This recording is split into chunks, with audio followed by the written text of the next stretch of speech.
It seemed strange, scattered in fine particles upon the carpets of my bedroom floor. The war, a distant place far behind. I looked for a time at the remnants of my banged out boots and reflected the rifle that anonymously shoots never trained its eye on me, never claimed the casualty I was soon to be. Sat there, but never there, upon the single bed, boasting an erection for the dame I was soon to see. The sweat had never come so fast, never swamped my skin within discordant reveries so vast.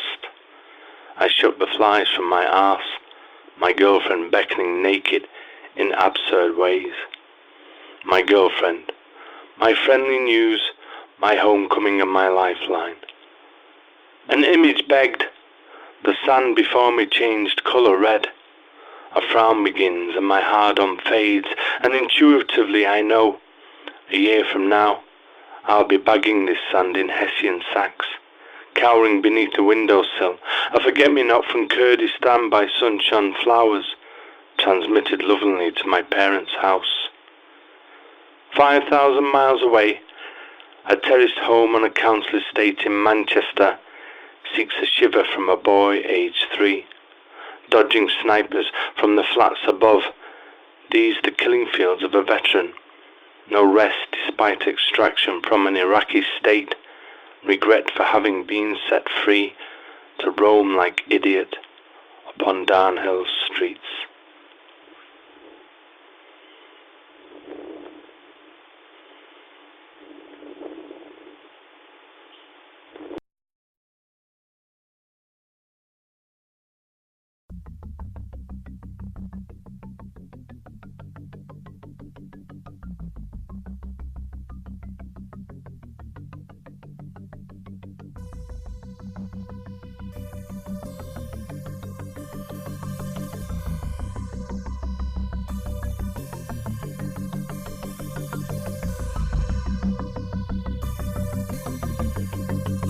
Why this life?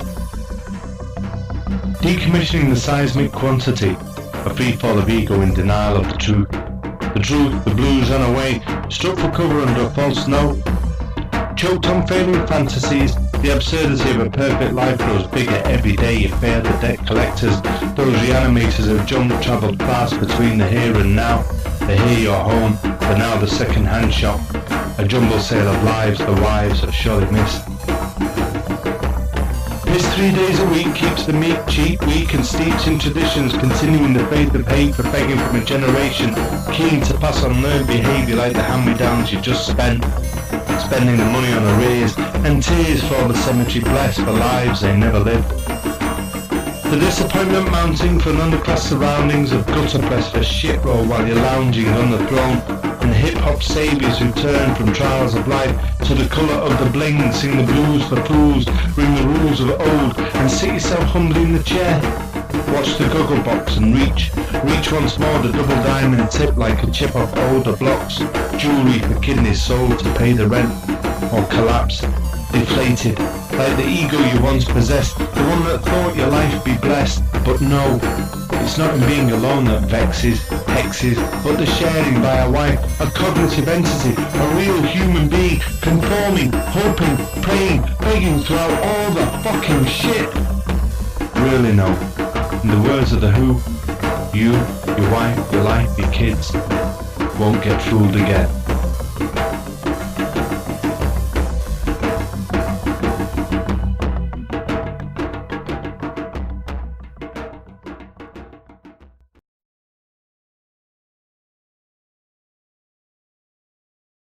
The Hill. I don't like you. I don't like you and fuck you, they say. And it's difficult for me to understand, to really comprehend their hate. And I guess somebody has to be the butt of their derision, to be the focal point of all they mistake.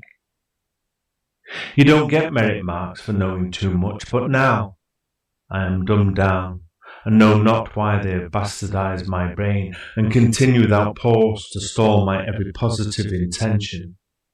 So, let's put it straight. Coming from the hill, you're ill as they judge too freely with suspicion and guilt.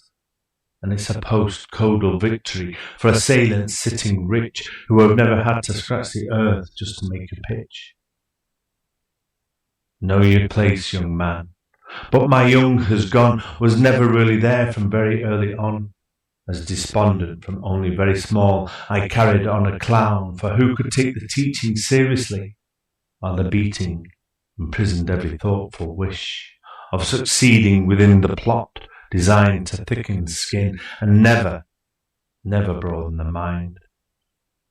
My life, my poor life, has never been my own, and no wonder they disowned the system when romantics dangle carrots for the next generation of wannabes, but never have been. They never get to where they want to go, a faraway place where they can forget, because the system lets them down, keeps them down as guinea pigs and labour force, and forces to roam the world propagating society's failings. I dragged myself up from ghetto speak that spoke of only racism and bigotry, and love was never a Laura fun.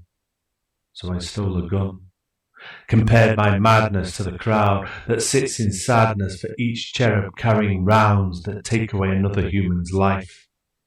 And there but for the grace go you with afterthoughts of contempt, when the soldier turning criminal reacts only to the stress. She goaded me till the blank criminal record became a dozen dandy sheets. And you're better in bed when you're angry, she whispered, my return from duties. A dozen dandy sheets of victory, not knowing that I loved her all along, but the winding up was just too much her fantasy. Yet, still, all is fair in love and war, but I wasn't born for battle honours, and perhaps I should have been the born at all.